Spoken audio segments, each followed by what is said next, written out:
കുടിക്കുക മാത്രമല്ല, വിശുദ്ധമായ ഖുർആനിലെ വചനങ്ങൾ അവന്റെ അരികിലേക്ക് ഓതപ്പെട്ട് കഴിഞ്ഞാൽ സുബ്ഹാനല്ലാഹ് സാദത്തുഹും ഈമാനാ, അവരുടെ വിശ്വാസം കൂടുതൽ അധികരിക്കുന്നതാകുമേ എന്ന് വിശുദ്ധമായ ഖുർആൻ.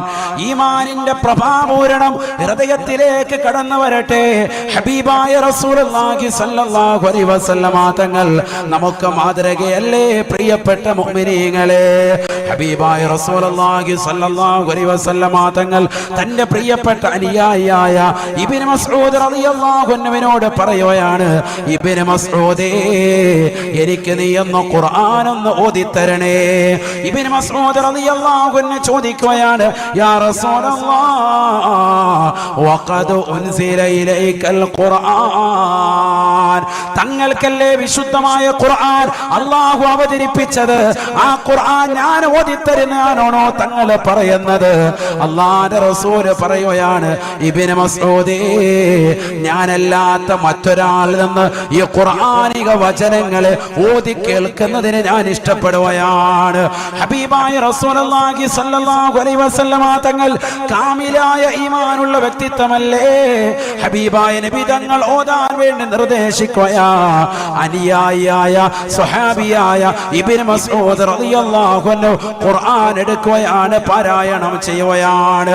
പരിശുദ്ധമായ ഖുർആനിലെ സൂറത്തുൻ നിസായിലെ പവിത്രമായ ആയത്തുകൾ ഓരോന്ന് തുടക്കം മുതൽ ഓതി ഓതി വരുകയാണ്.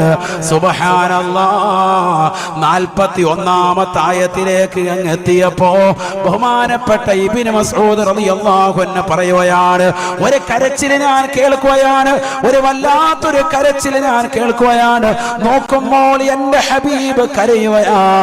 ഹബീബായ നബി സല്ലല്ലാഹു അലൈഹി വസല്ലമ തങ്ങൾ വിങ്ങിപ്പൊട്ടി കരയുകയാണ്. പരിശുദ്ധമായ ഖുർആനിക ആയത്തുകൾ കേട്ടിട്ട് അതിന്റെ അർത്ഥതലങ്ങൾ ചിന്തിച്ചുകൊണ്ട് അല്ലാഹുവിന്റെ റസൂൽ കരയുകയാണ്. നബിയുനാ റസൂലുള്ളാഹി സ്വല്ലല്ലാഹു അലൈഹി വസല്ലമ തങ്ങൾ പറയുകയാണ്, വിശുദ്ധമായ ഖുർആൻ സൂറത്തുൽ ബഖറ നിങ്ങൾ വീട്ടിൽ പാരായണം ചെയ്യണേ. ലാ തജഅലൂ ബുയൂതകും മഖാബിറ, നിങ്ങളുടെ വീടുകളെ ഒരിക്കലും നിങ്ങൾ ശ്മശാനമാക്കരുതേ, ഖബർ പോലെ മുഖമാക്കരുതേ. ഖബർസ്ഥാനിലേക്ക് പോയാൽ നിങ്ങൾ സലാം പറയുന്നത് അവർ കേൾക്കുന്നുണ്ടെങ്കിൽ കൂടി ആ ഖബർ ശ്മശാനം നിങ്ങൾക്ക് മുഖമായിട്ടാണ് കാണപ്പെടുന്നത്. തിരിച്ചൊരു ശബ്ദ കോലാഹലങ്ങൾ നിങ്ങൾ കേൾക്കുന്നില്ല. അത് കേൾക്കാനുള്ള കാതോ ശേഷിയോ നമുക്കില്ല എന്നുള്ളത് മറ്റൊരു വസ്തുതയാണ്. അല്ലാഹുവിന്റെ റസൂൽ പറയുന്ന, ലാ തജാലൂ ബുയൂതകും മഖാബിറ, നിങ്ങളുടെ വീടുകളെ നിങ്ങൾ ശ്മശാനമാക്കരുതേ, ഖബർ പോലെ ആക്കരുതേ. ഫഇന്നൽ ബൈതല്ലദീ യഖറഉ ഫീഹി സൂറത്തുൽ ബഖറ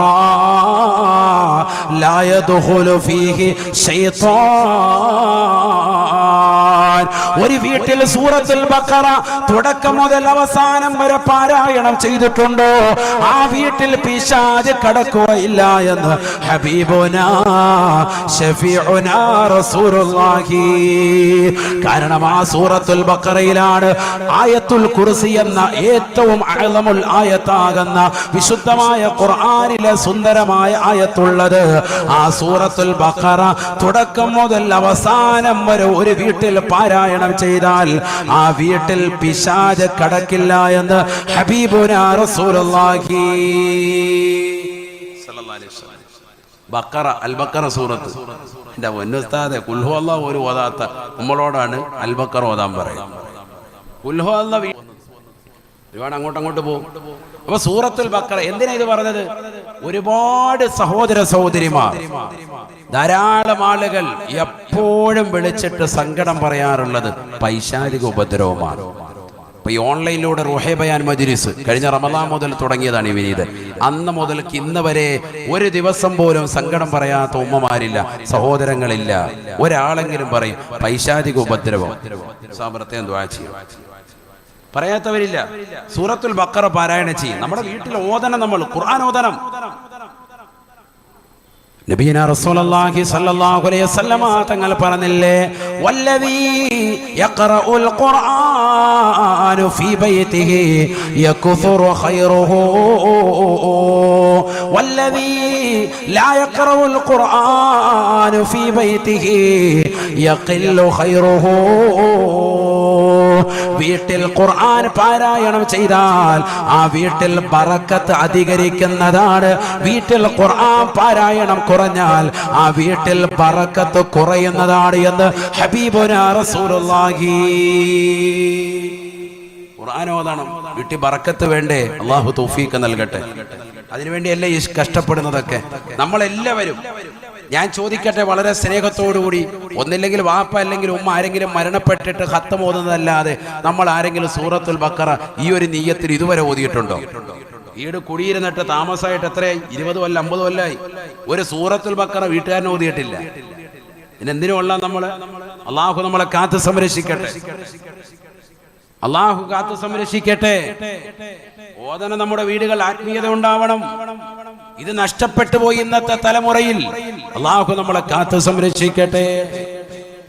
ബഹുമാനപ്പെട്ട ഉസൈദ് ബിൻ ഹുദൈർ റളിയല്ലാഹു അൻഹു വിശുദ്ധമായ ഖുർആൻ പാരായണം ചെയ്യുകയാണ്. മാഷാ അല്ലാഹ്, ഖുർആൻ നല്ല വൃത്തിക്ക് പാരായണം ചെയ്തുകൊണ്ട് ബഹുമാനപ്പെട്ടവരെ രാത്രിയിൽ നിലകൊള്ളുകയാണ്. ഏതാ പാരായണം ചെയ്യുന്നത്? സൂറത്തുൽ ബഖറ. എവിടെ? വീട്ടിൽ. നബിതങ്ങൾ പറഞ്ഞതല്ലേ പിശാച് ഓടും. വീട്ടിൽ പാരായണം ചെയ്യാൻ തുടങ്ങി. പിശാച് പോയാൽ പിന്നെന്താ അടുത്ത വരിക? മലക്ക് വരും. അല്ലാഹു തൗഫീഖ് നൽകട്ടെ. പിന്നെ വരുന്നത് മലക്കല്ലേ. ബഹുമാനപ്പെട്ടവർ ഖുർആൻ അങ്ങനെ പാരായണം ചെയ്യാൻ തുടങ്ങി. ഉസൈദ് ബിൻ ഹുദൈർ റളിയല്ലാഹു അൻഹു, റക്കബറ റളിയല്ലാഹു അൻഹു. എളാപ്പാടെ പേര് കേട്ടോലെ മിണ്ടാതിരിക്കാൻ. വലിയ സ്വഹാബിയാണ് ഉസൈദ് ബിൻ ഹുദൈർ റളിയല്ലാഹു അൻഹു. ആരാണ് അദ്ദേഹം? മറ്റൊരു സ്വഹാബിയുടെ ജനാസ ഖബറടക്കുന്നത് കണ്ട് ഖബറിന്റെ സമീപത്ത് വെച്ചുകൊണ്ട് ഫസഇഖ ഉസൈദു, പെട്ടെന്ന് തന്നെ ബോധരഹിതനായി പോയി ഉസൈദ് ബിൻ ഹുദൈർ റളിയല്ലാഹു അൻഹു. വേറൊരു സ്വഹാബിയെ ഖബറടക്കാൻ പോയതാണ്.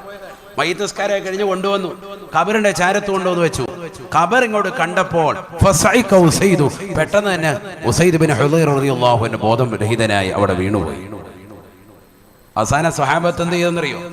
മയ്യത്ത് ഇവിടെ ഖബറൊക്കെ അടക്കിയിട്ട് ഈ ഏതൊരു സ്വഹാബി അടക്കാനാണോ ശവമഞ്ചം കൊണ്ടുവന്ന് മയ്യത്ത് കട്ടിൽ കൊണ്ടുവന്നത്, ആ മയ്യത്ത് കട്ടിൽ ഉസൈദ് ബിൻ ഹുദൈർ റളിയല്ലാഹു അൻഹു എടുത്ത് കടത്തി. എല്ലാവരും കരുതി അല്ലാഹ് മരിച്ച. വീട്ടുകാരൊക്കെ എല്ലാവരും പരിഭ്രമിച്ച്. കാരണം ബോധം പോയിരിക്കുകയാണ്. എന്ത് കണ്ടിട്ട്? ഖബർ കണ്ടിട്ട്. നമ്മൾ ഇന്ന് ഖബറിന്റെ അടുത്തിരുന്നിട്ട് അപ്പൊ ഒന്ന് പുഞ്ചിരിച്ചേ, ഒരു സെൽഫി, ലാസ്റ്റ് സെൽഫി എടുക്കുക. ഇഫ്രീ തങ്ങൾ വന്നിട്ടുണ്ട് ഏട്ടാ, ഖബറിന്റെ അടുത്ത് വെച്ച് ലൈവ് ചെയ്തോണ്ടിരിക്കുക. ഹയവാൻ വാപ്പ മരിച്ചു ഇവിടെ ഖബറിൽ കിടക്കുക. നമ്മുടെ അവസ്ഥ ഇതാൻ. മൊബൈലുമ്പോൾ പിടിച്ച് അവസാനമായിട്ട് വാപ്പാക്ക് കൊടുക്കാനുള്ള ഉമ്മാക്ക് കൊടുക്കാനുള്ള ഒരു ദുആ ഉണ്ട്, അതുപോലെ നമ്മൾ വൃത്തിയായി കൊടുക്കുന്നില്ല. ഇന്നത്തെ തലമുറയ്ക്ക് പറ്റിയ വലിയ തെറ്റാണത്. വളരെ ശ്രദ്ധിക്കണം. നമ്മൾ ആമീൻ പിടിക്കേണ്ട സമയത്ത്, ദുആ ചെയ്യേണ്ട സമയത്ത് അമറായം പിടിച്ചോണ്ട് തെക്കോട്ടും വടക്കോട്ടും നടക്കുക. അവിടെ നിന്ന് ആമീൻ പിടിക്കുക, അതല്ലേ വേണ്ടത്. ഓരോന്നിനും ഓരോ ടൈമുണ്ട്. അത് ശ്രദ്ധിക്കണം. നമ്മൾ വളരെ ശ്രദ്ധിക്കണം. സ്വന്തം വാപ്പ ഉമ്മ ഖബറിൽ കിടക്കാൻ ആ സമയത്ത് പോലും നമുക്ക് അലസതയാണ്. പല ആളുകളും അതിൽ ശ്രദ്ധിക്കുന്നില്ല. നമുക്കെല്ലാവരെയും കാണിക്കാൻ വേണ്ടിയാണ്. പക്ഷെ അതൊക്കെ വളരെ ശ്രദ്ധിക്കണം. നമ്മൾ ഒരുപാട് കാര്യങ്ങളിൽ പിന്നോട്ടടിക്കുന്നുണ്ട് എന്നുള്ളതും വസ്തുത തന്നെയാണ്. പല കാര്യങ്ങളും, നന്മയുള്ള പല കാര്യങ്ങളും അശ്രദ്ധരായി പോകുന്നു. അങ്ങനത്തെ ഉസൈദ് ബിൻ ഹുദൈർ റളിയല്ലാഹു അൻഹു. ഞാൻ എന്തിനാ ഖബറിന്റെ അടുക്കൽ ബോധം കെട്ട് വീണെന്ന് പറഞ്ഞത്? ഈമാനിന്റെ നിറകുടമാണ് അദ്ദേഹം. മനസ്സിലായല്ലോ. കാരണം ഖബർ കണ്ടപ്പോൾ തന്നെ ബോധം പോയി. അത്ര നല്ല സാലിഹായ മനുഷ്യൻ ഖുർആൻ ഓതിക്കൊണ്ടിരിക്കുകയാണ്. ഏതാണ് സൂറത്ത് ഓതുന്നത്? ഏതാ ഓതുന്നത്? സൂറത്തുൽ ബഖറ ഓതുകയാണ്. എല്ലാവരും ശ്രദ്ധിക്കുന്നുണ്ടോ ഇവിടെ? അല്ലാഹു തൗഫീഖ് നൽകട്ടെ. അങ്ങനെ സൂറത്തുൽ ബഖറ പാരായണം ചെയ്തുകൊണ്ടിരിക്കുമ്പോ അദ്ദേഹം നോക്കുകയാണ്, തന്റെ കുതിര അതിന്റെ ആലയിൽ കിടന്നുകൊണ്ട് കാല് ഉയർത്തി, കുളമ്പടികൾ ഉയർത്തിയിട്ട് അതിശക്തമായി ഓരിയിടുന്നു. ഭയങ്കര ശബ്ദം. ബഹുമാനപ്പെട്ടവർ ഓത്ത് നിർത്തി, നേരെ അങ്ങോട്ട് നോക്കി, ഖുർആൻ മടക്കി വെച്ചു, ചെന്നു കുതിരയുടെ സമീപത്ത് ചെന്നു. കുതിര അപ്പോൾ ശാന്തമായിട്ടുണ്ട്, കാല് നാത്തിട്ടിട്ടുണ്ട്. ഒന്ന് തടവി സന്തോഷിപ്പിച്ച് തിരിച്ചു വന്നു. കുതിര അപ്പോൾ ആശ്വാസമായിട്ടുണ്ട്, ശബ്ദ കോലാഹലങ്ങളൊന്നുമില്ല. വീണ്ടും വന്ന് ഓത്ത് തുടർന്നു. അല്പനേരം കഴിഞ്ഞപ്പോൾ സുബ്ഹാനല്ലാഹ് കുതിര വീണ്ടും തുടങ്ങി, രണ്ട് കാലുകളും ഉയർത്തി കുളമ്പടികൾ ഉയർത്തിയിട്ട് വീണ്ടും ശബ്ദമുണ്ടാക്കാൻ തുടങ്ങി. എന്താണെന്നറിയില്ല, ആകാശത്തേക്ക് ഇങ്ങനെ നോക്കുന്നുണ്ട്, ഭയങ്കരമായി ശബ്ദമിടുന്നുണ്ട്. ഉസൈദ് ബിൻ ഹുദൈറ റളിയല്ലാഹു അൻഹു ഓത്ത് നിർത്തിയിട്ട് വീണ്ടും ചെല്ലുകയാണ്. അത് ശാന്തമായി. ബഹുമാനപ്പെട്ടവർ വീണ്ടും വന്നു, ഖുർആൻ ഓത്ത് തുടങ്ങി. ബഖറ സൂറത്താണ്, എന്നാ തീർത്തേക്കാം.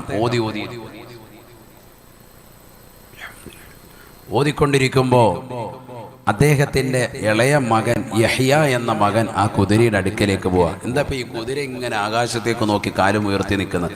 ഇങ്ങനെ ഇങ്ങനെ നിൽക്കുക. കുതിര അങ്ങനെ കാണിക്കുന്നുണ്ടല്ലേ, ചാട് ഭയങ്കര ജിൽ ജിൽ എന്ന് പറഞ്ഞ് നിൽക്കുകയാണ്. എന്താ ഇങ്ങനെ? ഈ മകൻ നോക്കാൻ വേണ്ടി അടുത്തേക്ക് പോയി. അപ്പോൾ വാപ്പ വേഗം ഓത്ത് പെട്ടെന്ന് പൂർണ്ണമായി നിർത്തി ഖുർആൻ മടക്കി മാറ്റി വെച്ചിട്ട് ഓടിച്ചെന്ന് മകനെ വാരിപ്പിടിച്ചു. എന്തുകൊണ്ട്? ഈ കുതിരയെങ്ങാണ് ഇതിന്റെ കുടമ്പടി താഴോട്ട് വെച്ചിട്ട് ഒറ്റ തട്ട് കെട്ടിയ മയ്യത്ത് നിസ്കരിക്കേണ്ടി വരും മകന്റെ. കാരണം കുതിര അത്രത്തോളം ഭയങ്കര ശക്തിയാണ്. അതിനെ ചവിട്ട് കിട്ടിയാൽ തീർന്നു. അതുകൊണ്ട് തന്നെ മകനെ രക്ഷിക്കാൻ വേണ്ടി ഓടിച്ചെന്ന് ഓത്ത് നിർത്തി. ബഹുമാനപ്പെട്ടവർ മകനെ വാരിപ്പുണർന്നു, മകനെയുമായി തിരിച്ചു വന്നു. ആകാശത്തേക്ക് നോക്കിയപ്പോൾ സുബ്ഹാനല്ലാഹ് ഭയങ്കര വെള്ള നിറത്തിലുള്ളൊരു മേഘം കാണുകയാണ്. സുബഹി നമസ്കാരത്തിന് വേണ്ടി പള്ളിയിലേക്ക് പോയി. പരിശുദ്ധ റസൂൽ മുഹമ്മദ് മുസ്തഫ സല്ലല്ലാഹു അലൈഹി വസല്ലമ തങ്ങളാണ് ഇമാമത്ത് നിർവഹിക്കുന്നത്. മനോഹരമായ രീതിയിലുള്ള സുബഹി നമസ്കാരം എല്ലാവരുമായി നമസ്കരിച്ചു. സ്വഹാബത്ത് എല്ലാവരും ഉൾക്കൊണ്ടു. നമസ്കാരം കഴിഞ്ഞപ്പോൾ ഉസൈദ് ബിൻ ഹുദൈറ റളിയല്ലാഹു അൻഹു സ്വഹാബിയാണല്ലോ, നബിയുടെ അടുക്കൽ ചെന്നിട്ട് കാര്യം പറഞ്ഞു. നബിയെ, ഇന്നലെ സൂറത്തുൽ ബഖറ ഇങ്ങനെ പാരായണം ചെയ്തുകൊണ്ടിരിക്കുമ്പോൾ 3 പ്രാവശ്യം ഇങ്ങനെ ഒരു സംഭവം ഉണ്ടായി. കുതിര അതിന്റെ കാലുകൾ ഉയർത്തിക്കൊണ്ട് അതിന്റെ ആലയിൽ കടന്നുകൊണ്ട് ഭയങ്കരമായ ശബ്ദമിടുന്നു, ആകാശത്തേക്ക് നോക്കിക്കൊണ്ട് വല്ലാതെ അട്ടഹസിക്കുന്നത് കണ്ടു. 3ാമത്തെ പ്രാവശ്യം ഞാൻ ചെന്ന് പരിപൂർണമായി ഖുർആനിൽ ഓത്ത് നിർത്തി എൻ്റെ മകനെ രക്ഷിക്കാൻ വേണ്ടി ഞാൻ വാരിപ്പുണർന്നു. എൻ്റെ യഹ്യ എന്ന മകനെ കെട്ടിപ്പിടിച്ച് ഞാനിങ്ങ് കൊണ്ടുവരികയും ചെയ്തു.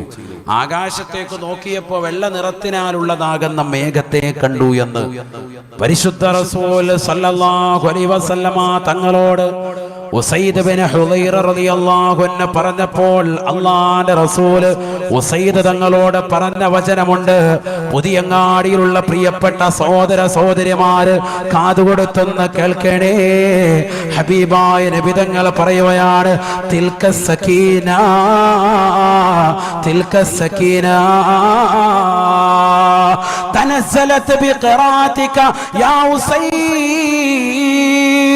ഉസൈദേ ഉസൈദേ, നിന്റെ ഖുർആനിക ഓത്തുകൊണ്ട് അത് കാരണമായിട്ട് ആകാശലോകത്ത് നിന്ന് വെള്ളസീമകൾ ചാലിച്ചുകൊണ്ട് മലക്കുകൾ ഇറങ്ങി വരുന്നതായിട്ടാണ് നീ കണ്ടത്.